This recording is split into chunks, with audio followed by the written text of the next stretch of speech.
Morning children. Online class 8 subject Hindi पाठ 11। तो देखिए आपके पाठ 11 में क्या है, आदर्श और वरदान। तो इस पाठ में हमें क्या सिखाया जाएगा, पारस्परिक प्रेम, सहयोग व सहानुभूति के भावों को समझना और प्रतिभा को विकसित होने के अवसर प्रदान करना।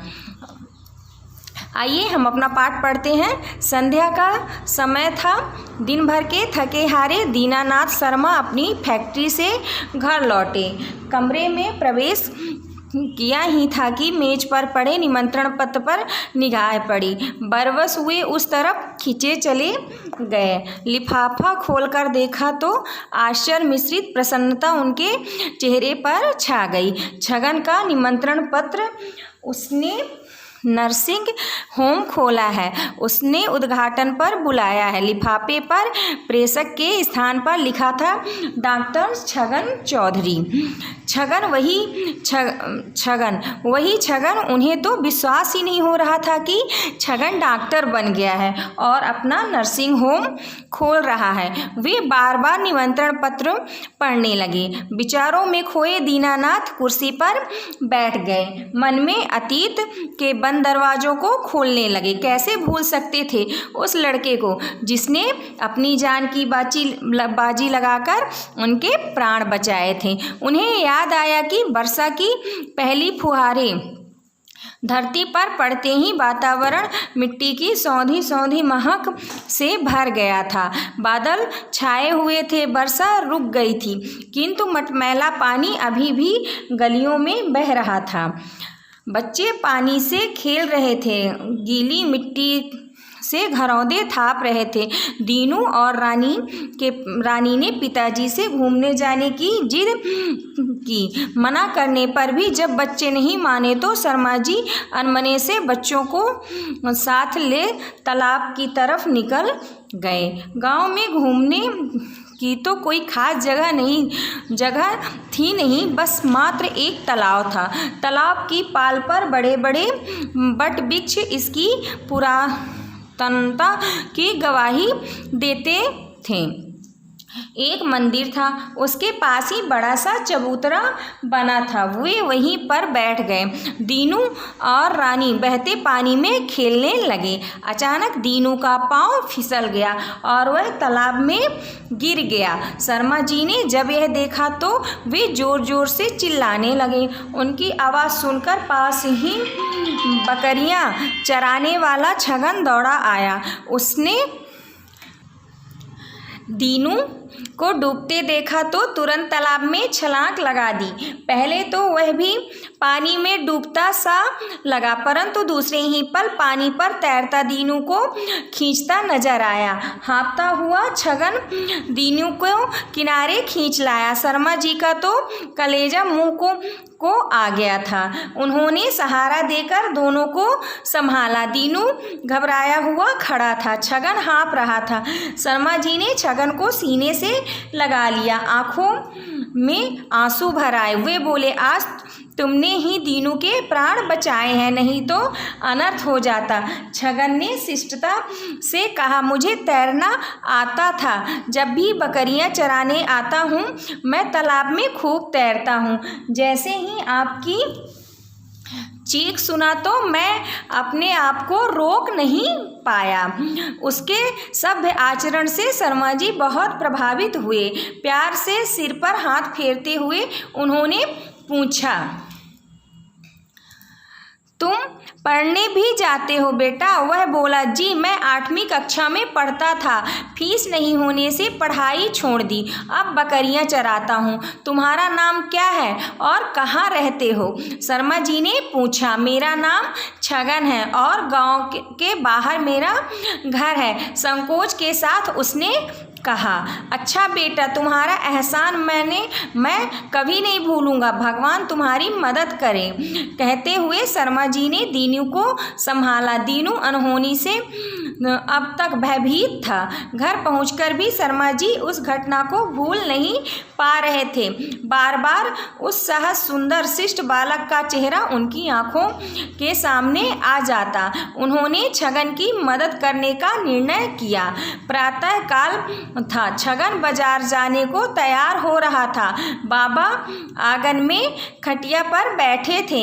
माँ घर के काम में व्यस्त थी। अचानक शर्मा जी की कार उसके घर के सामने रुकी। छगन को पहचानने में देर नहीं लगी। उसने आगे बढ़कर शर्मा जी के चरण छुए। आप कैसे पधारे? सकुचाते हुए छगन बोला। शर्मा जी ने चारों तरफ नजर डाली। घर के हालात समझते देर नहीं लगी। वो बोले, चलो आज से तुम भी दीनू के साथ स्कूल में अपनी पढ़ाई करो।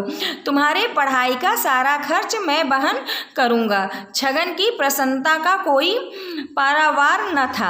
अब तो छगन और दीनू पक्के मित्र बन गए।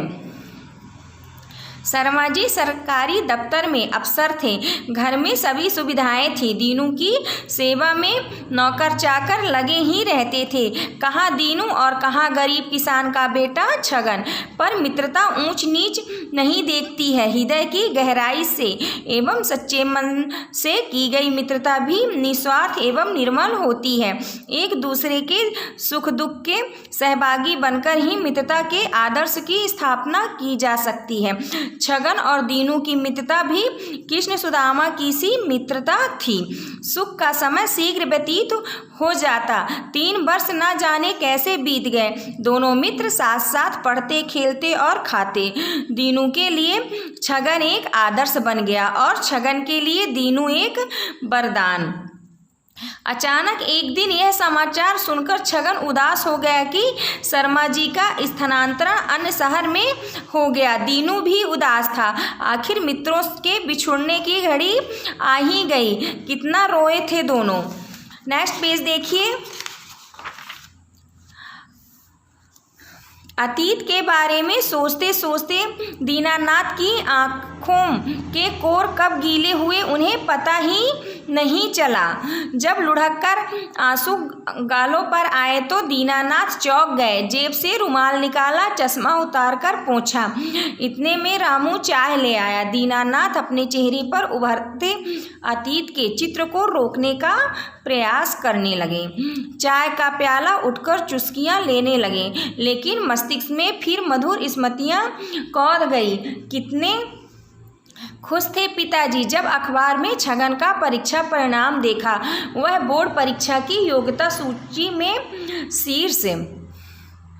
शीर्ष स्थान पर था। उनके मुंह से यही वाक्य निकला था, अब छगन के सपने अवश्य पूरे होंगे। उसे छात्रवृत्ति मिलेगी, वह अपनी पढ़ाई पूरी कर सकेगा। शायद पिताजी का आशीर्वाद ही है कि छगन डॉक्टर बन गया। आज छगन इतना समर्थ बन गया है कि उसने रतनगढ़ में नर्सिंग होम खोल लिया है। कितना लंबा समय गुजर गया है छगन से बिछुड़े। आज अचानक उभरी तस्वीर बार बार मन को उद्वेलित कर रही थी। दीनानाथ को विचारों में खोया देख उनकी पत्नी मधुमती बोली, क्या बात है, आज आप किस सोच में पड़े हैं? नहीं, ऐसी कोई बात नहीं है, कल हमें रतनगढ़ जाना है। मेरे मित्र डॉक्टर छगन के क्लिनिक का उद्घाटन है। मुस्कुराकर दीनानाथ बोले, देखो यह निमंत्रण पत्र। मधुमती ने लिफाफे से निमंत्रण पत्र निकाला। साथ में कागज की चिट लगी थी। उस पर लिखा था, बाबू जी को जरूर लाना, उद्घाटन उनके हाथों से होगा। मधुमती ने पढ़कर चिट दीनानाथ को दी। उसे पढ़ते ही दीनानाथ सुबक पड़े। काश आज पिताजी जिंदा होते। दीनानाथ की कार सर पर दौड़े जा रही थी। मन भी तीव्र गति से मिलने की आतुरता में उड़ा जा रहा था। नियत समय पर वे रतनगढ़ पहुंचे। नर्सिंग होम के पास पंडाल लगा था। अतिथियों का आगमन प्रारंभ हो चुका था। चारों तरफ हंसी खुशी का वातावरण दृष्टिगोचर हो रहा था। दीनानाथ की निगाहें छगन को ढूंढने लगी। छगन तो कब से प्रतीक्षा कर रहा था। कार से उतरते दीनानाथ को देखकर वह स्वागत के लिए आगे बढ़ा।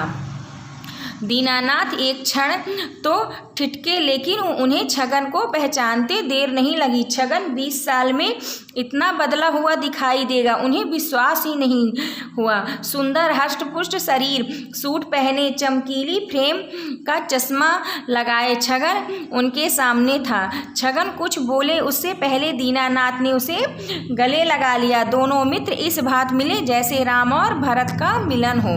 क्षण भर तो ऐसा लगा जैसे समय ठहर गया हो। मधुमती स्तंभ सी खड़ी रही। गदगद स्वर में छगन ने पूछा, बाबूजी नहीं आए? दीनानाथ के ओंठ फड़क कर रह गए, आंखों में आंसू भर आए, गले से बोले, बाबूजी हमें छोड़कर चले गए हैं। छगन अपनी रुलाई नहीं रोक सका। इतने में ही छगन की पत्नी नीला ने आकर आगंतुकों का स्वागत करते हुए कहा, भाई साहब अब चलो, भी सब आपका इंतजार कर रहे हैं। छगन के अनुरोध पर दीनानाथ ने उद्घाटन किया। हंसी खुशी से समारोह संपन्न हुआ। मेहमानों के जाने के बाद दीनानाथ ने भी विदा लेनी चाहिए, पर छगन कब मानने वाला था। आज वर्षों के बाद वे क्षण लौटे थे जिनका स्मरण कर दोनों मित्र एक दूसरे को ऋणी मान रहे थे। दोनों ने जी भरकर बातें की, अपने सुख दुख सुने और सुनाए। 20 वर्ष के लंबे अंतराल के बाद मिलन के सुखद घड़ी लौटी थी। दीनानाथ को लौटना था। छगन ने भारी मन से विदा किया। कोलतार की चिकनी सड़क पर कार जिस द्रुत गति से आगे बढ़ रही थी, उससे भी दुगनी गति से मन बीते समय की उबड़ खाबड़ पगडंडियों पर पीछे की ओर चला जा रहा था। गुजरे काफिले के गुबार की धुंध में खोए से छगन की आंखें सजल हो गई थी। स्मृति से उभरा अक्स मानो कह रहा था, मेरे चिराग को तुमने बुझने से बचाया है, तुम्हारा घर सदैव रोशन रहेगा। देखिए इसमें क्या है, फिर नेक्स्ट आपके नए शब्द हैं, इसे आपको याद करने हैं और अपने कॉपी में इसको लिखने हैं। इसके बाद नेक्स्ट देखिए, सही जोड़ी हमें बनाना है। तो प्रातः काल का क्या हो जाएगा, इसका संध्या हो जाएगा। मिलना का बिछुड़ना हो जाएगा। पुरातन का नूतन हो जाएगा और सुविधा का असुविधा हो जाएगी और मित्र का क्या हो जाएगा, शत्रु हो जाएगा। नेक्स्ट देखिए, सही शब्द चुनकर रिक्त स्थानों की पूर्ति करना है। तो फर्स्ट क्या है, सुख का समय शीघ्रता से व्यतीत हो जाता है, तो इसमें क्या हो जाएगा, शीघ्रता से। सेकंड देखिए, छगन और दीनू की मित्रता भी कृष्ण सुदामा की सी मित्रता थी, तो इसका आंसर क्या हो जाएगा, कृष्ण और सुदामा।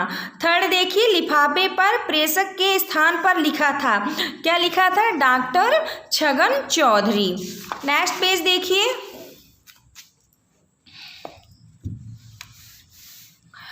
तो मेरे चिराग को तुमने से बचाया, तो किससे बचाया था उन्होंने, तो उन्होंने क्या कहा था कि तुमने मेरे चिराग को बुझने से बचाया, तो इसका आंसर क्या हो जाएगा, बुझने हो जाएगा।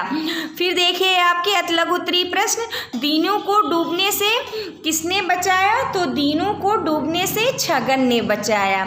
नर्सिंग होम किसने खोला था, तो nursing home doctor Chhagan Chaudhary ने खोला था। फिर नेक्स्ट क्वेश्चन देखिए कि योग्यता सूची में शीर्ष स्थान पर किसका नाम था, तो योग्यता सूची में शीर्ष स्थान पर छगन का नाम था। फिर नेक्स्ट क्वेश्चन क्या है, छगन की पढ़ाई पूरी करवाने की जिम्मेदारी किसने ली थी, तो छगन की पढ़ाई पूरी करवाने की जिम्मेदारी दीनानाथ के पिता ने ली थी। नर्सिंग होम किस स्थान पर खोला गया था, तो नर्सिंग होम रतनगढ़ में खोला गया था। अब देखिए नेक्स्ट क्या है आपका अगला लघु उत्तरी प्रश्न है। तो इसमें फर्स्ट क्या है, सच्चे मन से की गई मित्रता की क्या विशेषता होती है, तो सच्चे मन से की गई मित्रता निस्वार्थ तथा निर्मल होती है। इसमें बड़े छोटे ऊंच नीच का भेद नहीं होता है। सच्चे मित्र एक दूसरे के सुख दुख में सहभागी बनते हैं।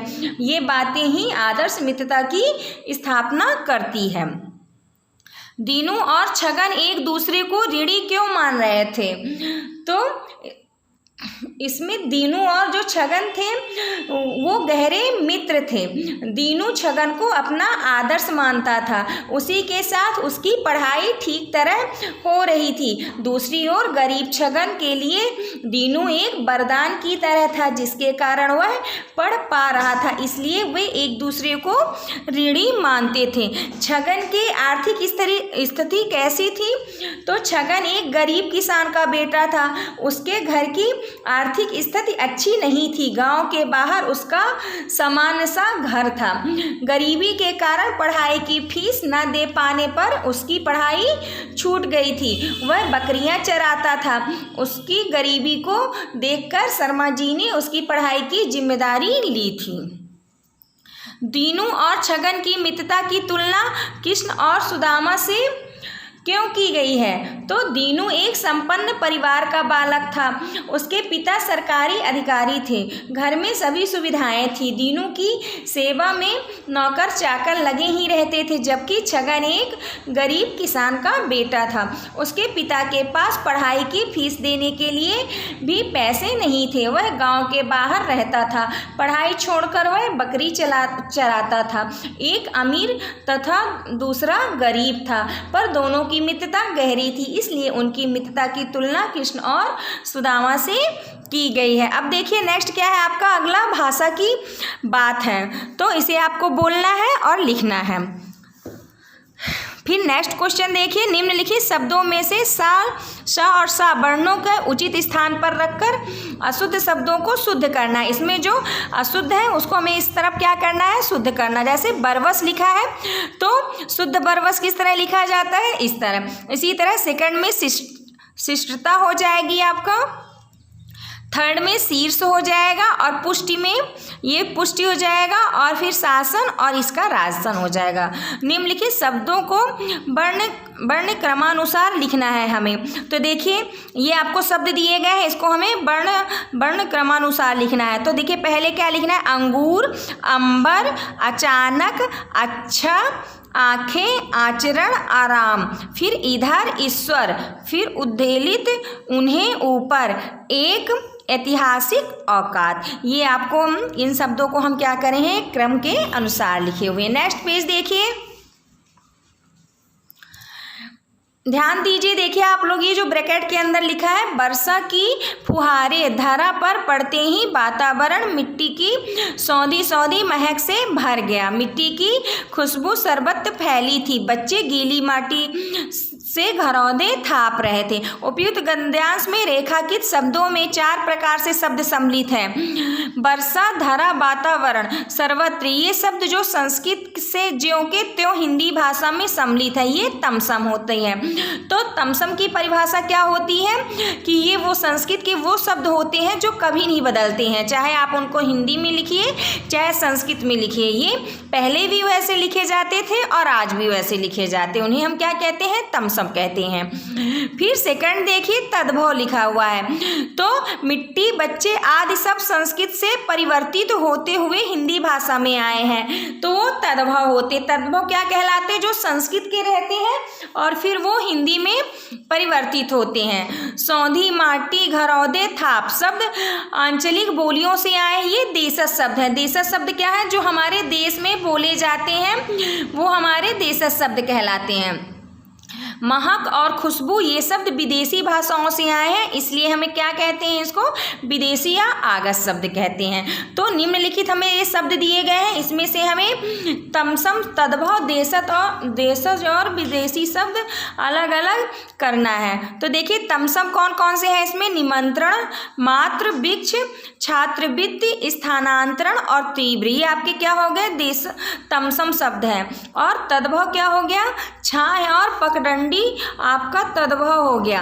और देशज शब्द क्या हो गया? सुबक और सरपट, ये आपके देशक शब्द हो गए हैं। और विदेशी शब्द नर्सिंग होम, स्कूल और दरवाजा, ये आपके विदेशी शब्द हैं। देखिए रिक्त स्थान की पूर्ति करना है हमें।